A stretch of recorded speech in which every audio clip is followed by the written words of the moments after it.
जी है? No sir. Doctor Raman Singh जी।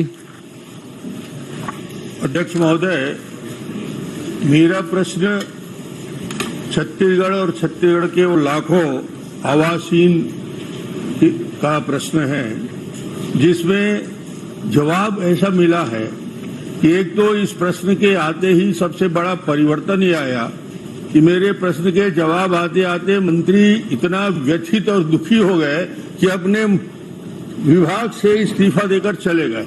ये इस प्रश्न का ही प्रभाव है, और ये प्रश्न का प्रभाव इसलिए मैं बोल रहा हूं कि आवास के बारे में प्रश्न देते देते मंत्री जी ने जो स्वीकार किया है, उसमें उन्हीं का पत्र जो अध्यक्ष महोदय, जिसमें उन्होंने कहा कि प्रधानमंत्री आवास के तहत प्रदेश के आवास विहीन लोगों को आवास बनाकर दिया जाना था, जिसके मैंने कई बार चर्चा की मुख्यमंत्री से, राशि आवंटन का अनुरोध किया, परंतु इस योजना में राशि उपलब्ध नहीं की जा सकी। फलस्वरूप प्रदेश के 8 लाख लोगों का आवास नहीं बना जा सके। इसके अतिरिक्त 8 लाख बनाने में 10,000 करोड़ की राशि जो हमारी अर्थव्यवस्था में सहायक होती, हमारे जन घोषणा पत्र के 36 लक्ष्य के अंतर्गत आवास योजना का अधिकार प्रमुख रूप से उल्लेखित है। प्रदेश के वर्तमान सरकार के कार्यकाल में बेघर लोगों के लिए एक भी आवास नहीं बनाया जा सका, और इस योजना के निरंक रही। मुझे दुख के साथ कहना पड़ता है कि मैं इस आवास की योजना को क्रियान्वयन करने में असफल रहा। कितनी बड़ी फेल्योर है अध्यक्ष महोदय।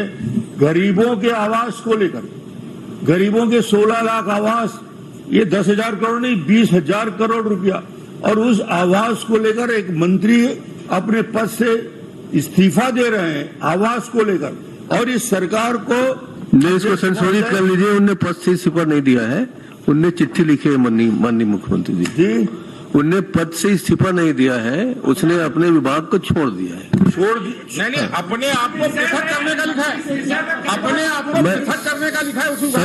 संशोधन कर, आप स्पष्टीकरण देते हो, मैं संशोधन दे रहा हूँ। माननीय अध्यक्ष जी, आप माननीय मंत्री जी को बुला के दिलवा दीजिएगा।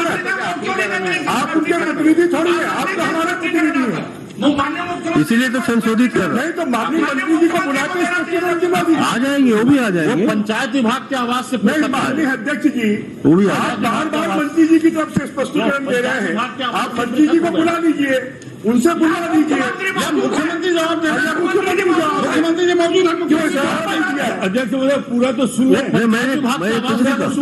मैंने आपको रोका नहीं, आपको टोका नहीं, कोई व्यवधान नहीं किया। आप कल भी संशोधन मंत्री जी की तरफ से, माननीय अध्यक्ष मुख्यमंत्री जी स्पष्टीकरण दे दें। माननीय अध्यक्ष महोदय, एक पत्र मेरे पास भी है, छोड़िए उसको। इसमें क्योंकि उन्होंने उत्तर प्रदेश कटिक ने मुख्यमंत्री जी प्रश्न कर रहे हैं, उनको करने दीजिए। और उसमें कहा है कि मैं दलित हूँ, मुझे अधिकार नहीं है। मेरी बात सुनो ना, पूर्व मुख्यमंत्री जी प्रश्न कर रहे हैं, उनको करने दीजिए। डिस्टर्ब, क्योंकि पंचायत मंत्री का विषय है। जी, अतः उनको कहना है, अंतिम पैरा बोल रहे हैं, अतः मैं पंचायत ग्रामीण विकास विभाग के भार से मैं अपने आप को पृथक कर रहा हूँ, जिसमें पृथक किया, पृथक। अब ये पृथक हो गया और मैं काम करने में असमर्थ हूँ।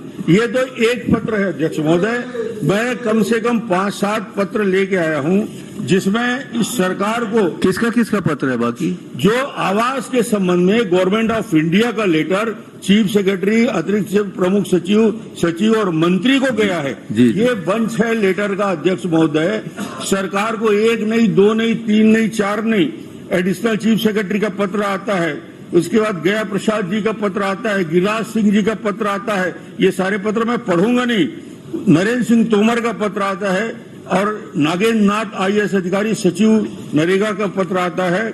इनके पत्र में अध्यक्ष महोदय लगातार इस सरकार को ये बताया जाता है कि आपने जो आवास की योजना को पूरी तरीके से छोड़ दिया है, और अंतिम जो एक लेटर जिसका मैं कोट करना चाहता हूं, जो इस सदन को और पूरे छत्तीसगढ़ के लोगों को मालूम होना चाहिए अध्यक्ष महोदय, सरकार के पत्रों के जवाब न आने की वजह से गया प्रसाद का letter in view of the above with the approval of competent authority the target of 7,81,990 allocated to the state for the financial year 2022 is withdrawn with immediate effect due to the state has failed to utilize SECC based target allocation.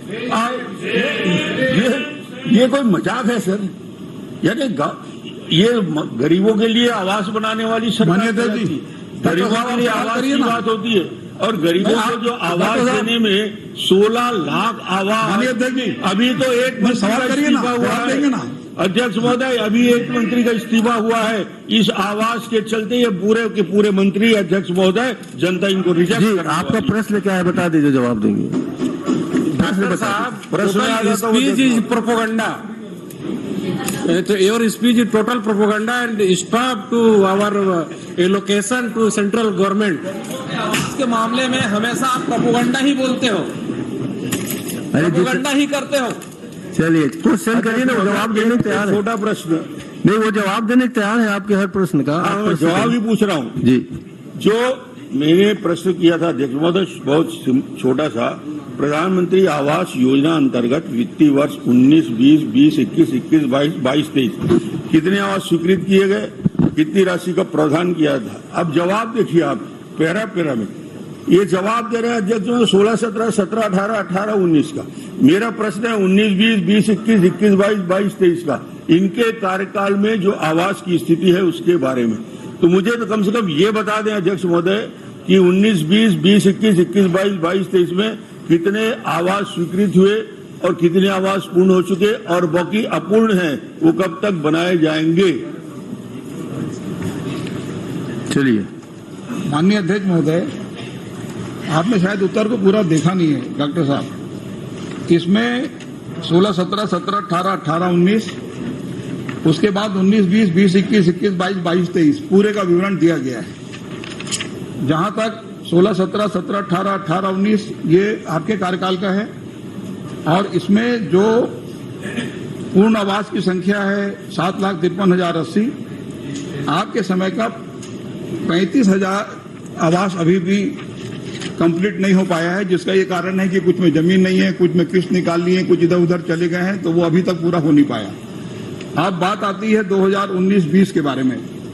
तो 2019-20 में स्वीकृत आवास है 1,51,072, राशि प्रावधान 1723 और आवास निर्माण 72,103, अपूर्ण आवास 78,969। 19-20 के बारे में बात यह है कि 762 करोड़ रुपए का ऋण के लिए आवेदन लगाया गया था और मंत्रिमंडल की सहमति से इसकी मैं विस्तृत जानकारी आपको दे देता हूं। 1/2/2022 को मंत्रिपरिषद के आदेश से 19-20 के आवास निर्माण के लिए राज्यांश राशि 762.81 करोड़ ऋण के माध्यम से प्राप्त किए जाने हेतु ऋतु की अभिव्यक्ति पश्चात तुलनात्मक ब्याज दर पर ऋण लिए जाने हेतु अनुमति प्रधानमंत्री परिषद ने कर दी। नहीं दीजिए ना, दीजिए, देने दीजिए। आप सुन तो लीजिए, सुन लीजिए। चलिए आप जवाब देने दीजिए जी। अब माननीय अध्यक्ष महोदय, रुचि की अभिव्यक्ति के बाद पंजाब नेशनल बैंक की तरफ से रुचि दिखाई गई। बाद में रिजर्व बैंक ऑफ इंडिया की तरफ से ये आ गया कि वायबिलिटी के ऊपर यदि जो भी आपकी जो कंपनी है उसको ही मैं पढ़ के सुना देता हूं।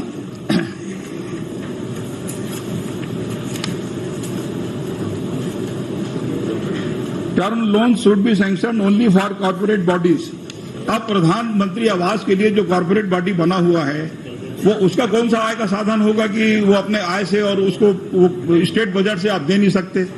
तो रिजर्व बैंक की तरफ से इसमें अड़ंगा लगा कि आप लोन नहीं दिया जा सकता। दूसरी बात यह है कि बार बार इनका कहना है कि पूरा नहीं करते, तो ये हमारा जो भारत सरकार की तरफ से पैसा लेना बाकी है उसको दिलाने के बारे में आपकी तरफ से क्यों पहल नहीं होता? क्या राज्य की जनता को यदि आवास मिलेगा तो उसमें दिस इज पॉलिटिकल आइए मत, दिस इज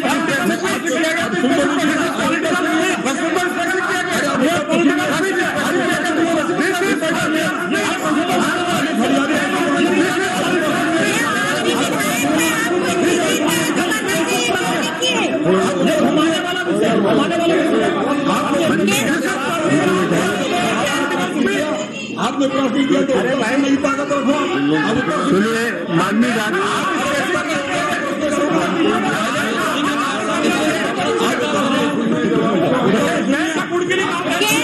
अच्छा बैठ जाइए, आप लोग बैठिए,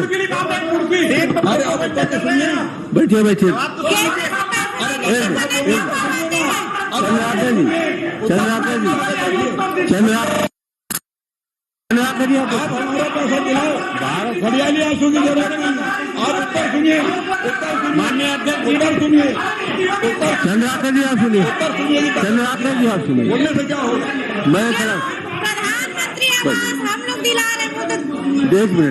एक मिनट मैं खड़ा हूँ, आप लोग बैठ जाइए। माननीय पूर्व मुख्यमंत्री जी पूर्णतः सक्षम है सब प्रकार से। अब वो प्रश्न पूछ रहे हैं, उत्तर माननीय मंत्री जी दे रहे हैं। बाकी सदस्य लोग उनको डिस्टर्ब न करें, वो अपनी पूरी सक्षमता से प्रश्न कर रहे हैं।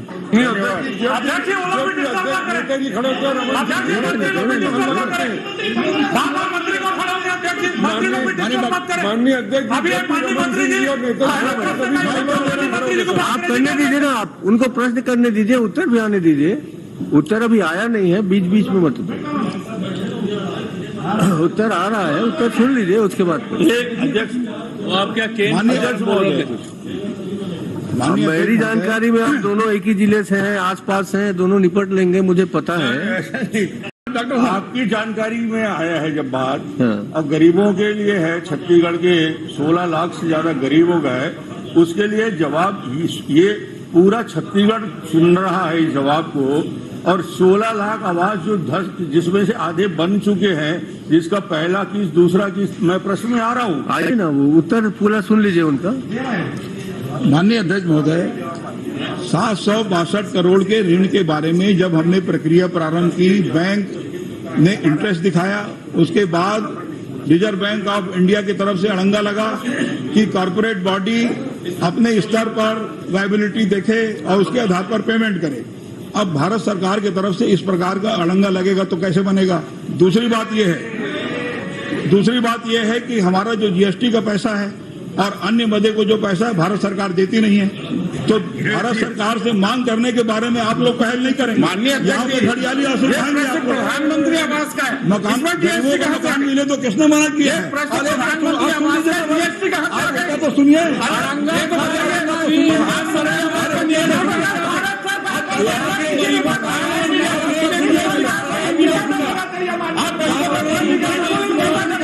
बाधित करना